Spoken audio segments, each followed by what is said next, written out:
모든 행복의 시작은 가정에서 부모가 행복할 때 이루어진다 생각을 한 거예요. 그리고 자기가 회장하면서 모든 회사 사원들에게 1년에 한 번씩 효도비를 주고 반드시 부모를 모시고 효도 관광을 다녀오게 했습니다. 이게 필수였습니다. 놀라운 일이 벌어졌어요. 이렇게 효도 관광을 부모와 함께 한 후부터 기업의 이직률이 급격하게 줄어들었습니다. 6%에 해당하는 이직률이 3%로 줄었고요. 또 하나님이 은혜 주셔서 1970년대 황실장미라는 도자기 세트가 빅히트를 쳐서 모든 비용을 다 갚았다고 합니다. 그때부터 양국 도자기는 차입 경영을 하지 않습니다. 은행의 융자를 하나도 안 받고 그리고 순수한 이익만 가지고 운영하는 회사가 됐습니다. 김동 회장은 이런 말을 합니다.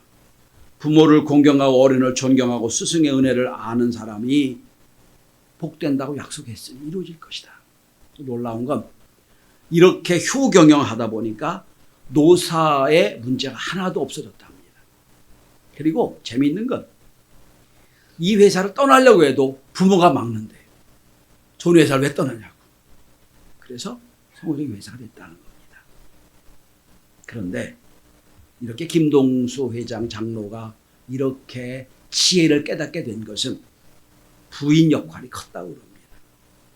그 회장 부인이 이의숙 권사, 현재는 신촌성결교회 명예권사님이신데 누구냐면 신촌성결교회 설립하신 시대의 부흥사였던 이성복 목사의 딸입니다.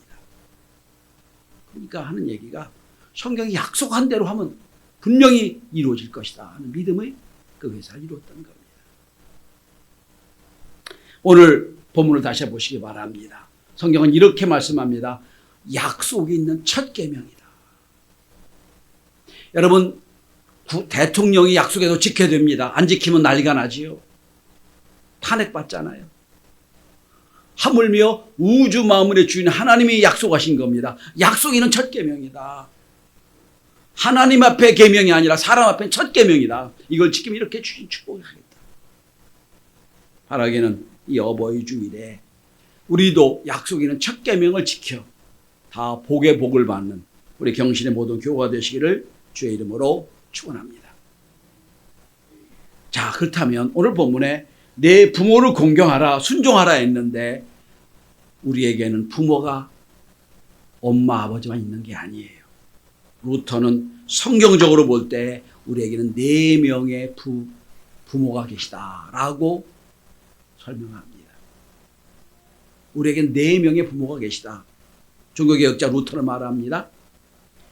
성경적으로 볼 때는 우리에게 4분의 부모가 있는데 첫 번째 부모는 물론 낳아주신 육신의 부모입니다. 그렇게 생각할지 모르시겠어요. 내 부모가 우리에게 나에게 해준 게 없는데 그럴 수도 있을 거예요.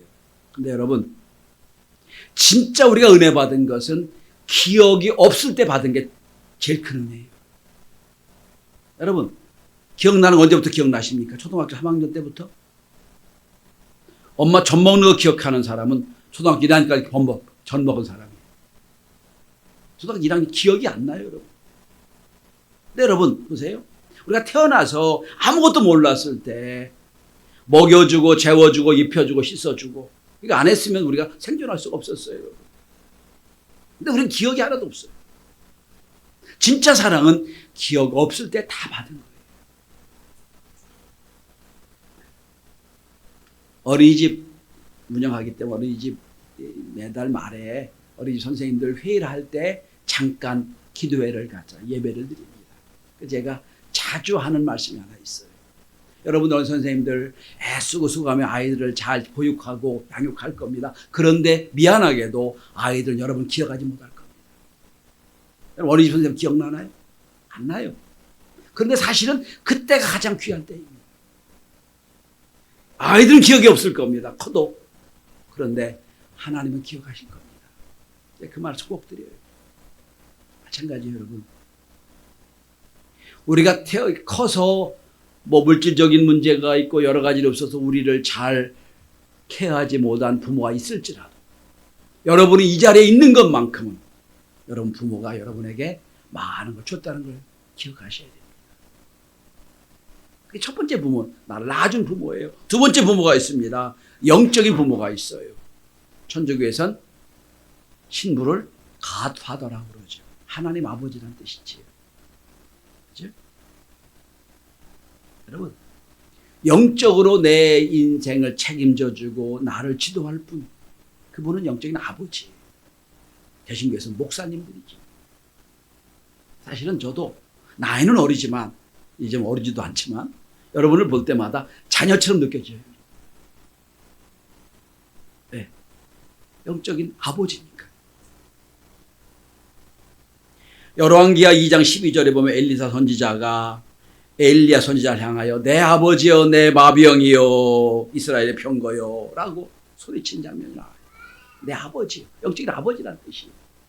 이러고 나서 하나님 앞에 엘리야는 엘리사에게 은혜를 주지요. 세 번째 부모가 있습니다. 나의 지식은 공급해주는 지적인 스승, 지적인 아버지, 선생님이세요. 여러분, 복 중에 하나는 좋은 선생님 만나는 겁니다. 선생님 한 번 잘 만나면 인생이 바뀌어요. 선생님 잘못 만나면 여러분 얼마나 힘들지 몰라요. 루터는 말합니다. 좋은 스승이 좋은 부모다. 그렇게 말합니다. 마지막 네 번째 부모가 있어요. 대통령, 그 나라 위정자, 정치가들 얘기합니다. 당신은 왕이었죠. 왕이 부모다. 여러분 한번 보세요. 대통령 한번 잘못 만나면 나라가 얼마나 어렵습니까? 왕이 엉망에 정치하면 나라가 어떻게 되겠어요? 자, 여러분, 날 낳아준 부모, 영적인 아버지, 지식의 아버지, 정치의 아버지, 이 넷을 부모라고 얘기합니다. 자, 그렇다면 이 부모에게 우리가 뭐 어떻게 해야 됩니까? 오늘 본문의 2절을 보시기 바랍니다. 너희 부모에게 순종하라. 이것이 옳으니라. 옳다는 게 무슨 뜻인 줄 아세요? 따지지 말라는. 옳으니 그리 따지지 말라. 이건 당연한 거다. 이건 규칙이다. 이건 법이다는 말씀이에요. 여러분, 어릴 때 구구단을 다 암송하셨지요. 구구단, 그죠? 풀어내면 뭐 곱하기 하면 그 답이 나와요. 근데 우리는 그것 알지 그냥 외워버리죠. 원리잖아요. 그걸 풀어 설명해도 돼요. 근데 그거 설명하기 시간이 없으니까 그냥 외워버려요. 9구는 뭘, 98은 얼마, 7구는 얼마 외워버리죠. 그걸 다 7 곱하기 7 곱하기 9개가 너무 힘드니까 외워버려요. 이거 원리란 뜻입니다. 마찬가지예요. 주 안에서 순종해라. 이거 원리다. 순종하라는 말은 헬라어로 휴파쿠오라는 단어입니다. 이 말은 주의 깊게 듣다, 경청하다 라는 뜻을 갖고 있어요. 여러분, 순종은 다른 말로 말하면 세 가지를 갖고 있습니다.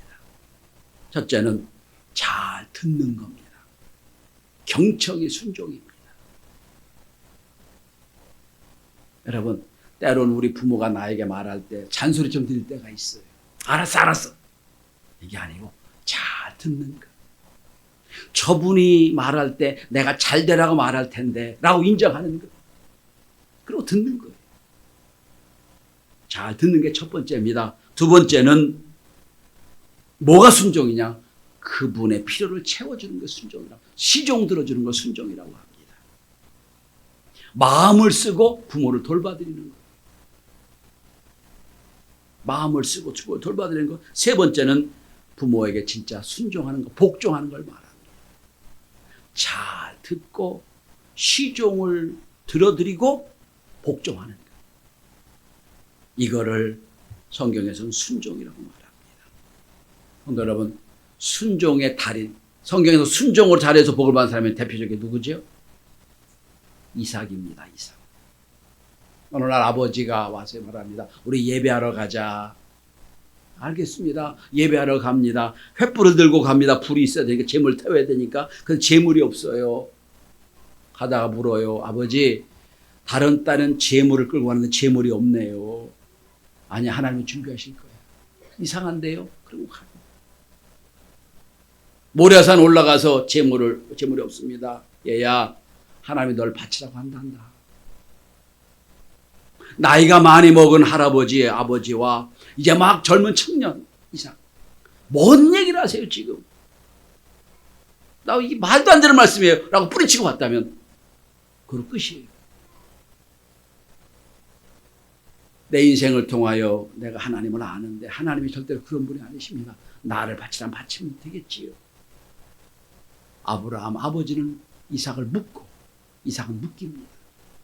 저는 이게 순종의 가장 클라이막스라고 생각해요. 이해는 안 돼요. 설명이 안 되지만 널 바치라고 한다? 알겠습니다. 제가 묶이겠습니다. 아버지는 눈물로 아들을 묻고 아들은 묶임을 당합니다. 이럴 때 하나님이 이삭에게 복을 주시는 거예요. 이게 순종이에요.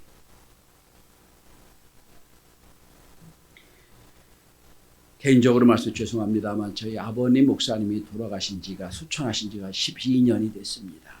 12년 추도예배를 드렸는데 천국 가시는 날 4월 17일이었거든요.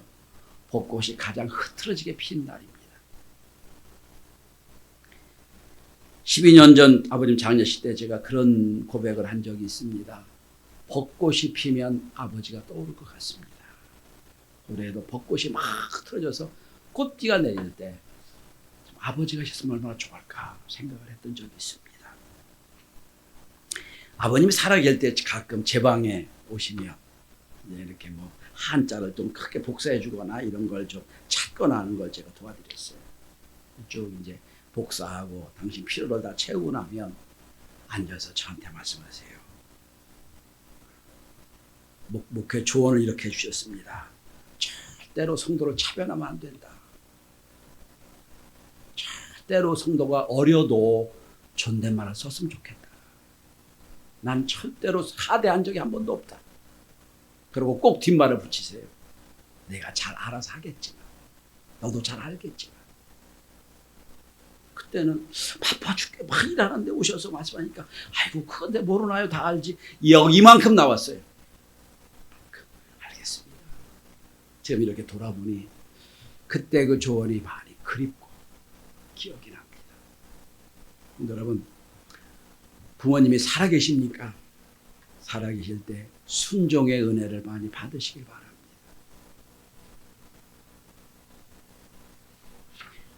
두 번째는 공경하라. 오늘 성령님 말씀하십니다. 여러분 2절입니다. 내 아버지와 어머니를 공경하라. 약속이는 첫 계명이다 말씀하세요. 공경하라.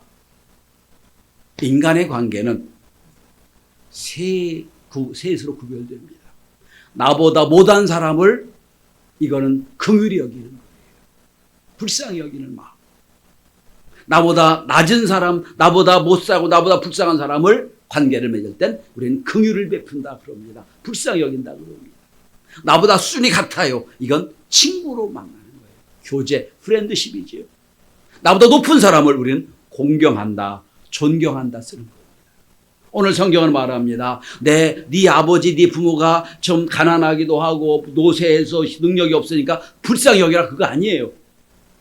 뭐라고 합니까? 존경해라, 높여드려라, 공경하라 이런 뜻입니다. 내 부모를 공경해드려라, 높여드려라. 아이고 우리 부모님은 아무 능력도 없고 아무것도 가진 것도 없고 불쌍히 여기는 마음 아니에요. 그건 공경이라고 하는 게 아니에요.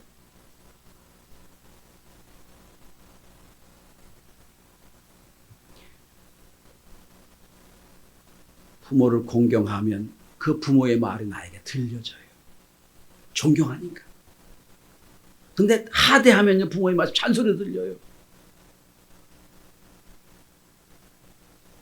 내가 귀담지 않고 부모가 또 했던 똑같은 실수를 또 계속할 수밖에 없는 때가 있어요. 내가 귀담아 듣지 않아서 그래요.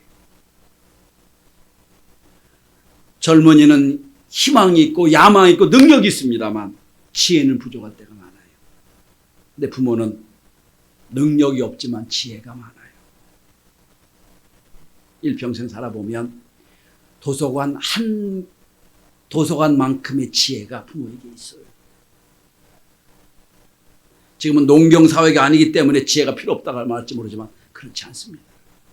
삶의 지혜는 농경사회든 IT사회든 변혁사회든 똑같이 다 있는 거예요. 여기 공경하다는 말의 히브리어로 키베드란 단어입니다. 존경하다 이런 단어입니다. 존경하라. 여기 공경하라는 말은 잠언 3장 9절에 보면 내 재물과 내 소산물에 처음 익은 열매로 여호와를 공경하라. 하나님을 공경하라는 단어와 똑같은 단어를 씁니다. 하나님을 공경하듯 내 부모를 공경하라. 내 부모는 눈에 보이는 하나님이기 때문에 공경하라. 어머니, 아버지 눈에는 우리는 늘 자식, 아이처럼 보여요. 제가 일베에도 학생 청년들이 많이 있어서 그랬어요. 우리 민지가, 차민지가 우리 저 만날 때 1살 때 만났거든요. 민지야 너 23살 됐지만 목사님 눈에는 1살처럼 보인다. 여러분 생각해 보세요. 어머니 눈에는 60 먹은 장성한 자녀라도요 1살 때부터 보이잖아요. 날 때부터 보이잖아요. 그러니까 어린이로 보이는 거예요. 그러니까 60 먹은 노인에게 90 먹은 어르신이 말합니다. 여자 조심해라. 차 조심해라. 그렇게 보이는 거예요. 그죠? 이번에도 순천에 신방을 다녀오는데 어머님에게 저 신방 순천 갔다 오겠습니다. 어이 멀리 가네. 차 조심해라. 그렇죠? 어린아이처럼 보이는 거예요. 엄마 잔소리가 아니고요. 알겠습니다. 그분의 눈에 그렇게 보이는 거예요. 성도 여러분, 아이고 우리 부모가 뭐 가진 것도 없고 배운 것도 없고 뭐 권위도 없으니까 무슨 존경해요. 성도 여러분, 존경할 사람은 세상에 다 존경해요. 있다고 존경하고 가졌다고 존경하고 높다고 존경해요. 우리 부모가 내가 존경 안 하면 여러분 아무도 존경하지 않아요. 그러면 또 존경할 사람 없어요. 공경이 뭔 줄 아세요? 왜 부모가 공경한 줄 아세요? 내 부모가 나를 통하여 인생의 보람을 느끼게 하는 게 공경이에요.